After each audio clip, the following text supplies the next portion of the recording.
My new stepsister copied my whole life and lied about it online. Her whole fantasy life collapsed at her own engagement party. My dad married Wendy, and her daughter Tessa became my stepsister. Tessa immediately started copying everything about my life but pretending she'd always been this way. I'd post about my trip to Japan, and 20 minutes later, Tessa would repost my exact photos with captions like, "Missing my favorite sushi place in Tokyo, been going there since I was 12. She'd never been to Japan. She never even had sushi until she moved in with us. She'd take my childhood photos from our family albums and post them as herself. Throwback to my equestrian days under a photo of me at horse camp. Always been a piano prodigy, with my recital picture. My dad and Wendy thought it was sweet that Tessa wanted to be like me. She admires you. Take it as a compliment," Dad would say, while Tessa posted my honor roll certificates with her name photoshopped over mine. She'd listen to my phone calls and post about experiences I was planning, as she'd already done them. I'd mentioned wanting to try rock climbing, and an hour later, Tessa had a whole post about being an advanced climber. "The mountains are my second home," she'd write under stock photos. She started showing up to my college classes, telling people she was auditing them for fun. She'd sit next to me and repeat everything I said in discussions, but louder. When the professor complimented my analysis, she'd say, "That's exactly what I was thinking. Great minds, right, sis?" She'd take selfies in my room with my things, then post them as her room. My designer bags became her collection. My awards became her achievements. My friend group became people she'd known for years. She even started telling my personal stories as her own. My volunteering at the animal shelter became her life-changing summer-saving puppies. She'd steal my prescription glasses to take photos even though she had perfect vision. "I just don't like wearing them all the time," she'd tell people who asked why she never wore glasses except in photos. She copied my study abroad applications and tried to submit them as her own. Got caught when the school called asking why 2 identical essays were submitted from the same address. Tessa cried to Wendy that I'd copied her,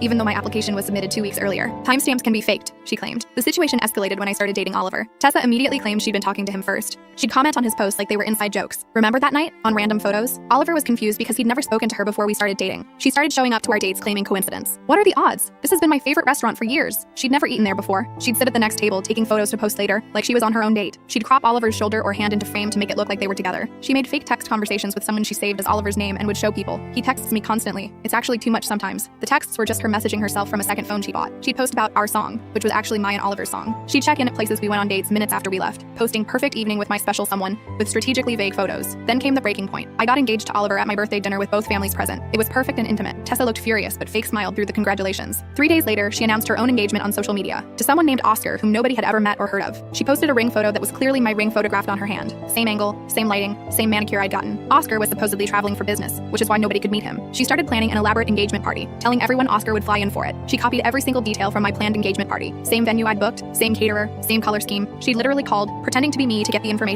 then booked everything for the day before mine. "I want to celebrate first since I got engaged first," she told everyone, even though everyone was at my engagement when it happened. The night of Tessa's party arrived. 100 guests showed up to meet the mysterious Oscar. Tessa wore a white dress identical to one I'd bought for my party. She'd even styled her hair exactly like mine for my engagement photos. She kept checking her phone, saying Oscar was delayed at the airport. At 9 p.m., 3 hours into the party with no Oscar, Tessa announced he'd had an emergency and couldn't make it, but she wanted to share their love story anyway. She started telling the exact story of how Oliver and I met, word for word, including details only we would know. That's when Oliver stood up. "That's interesting, Tessa, because that's exactly how I met your sister." Down to the coffee shop on 5th Street and the book she was reading. The room went silent. Full story on channel. Link below.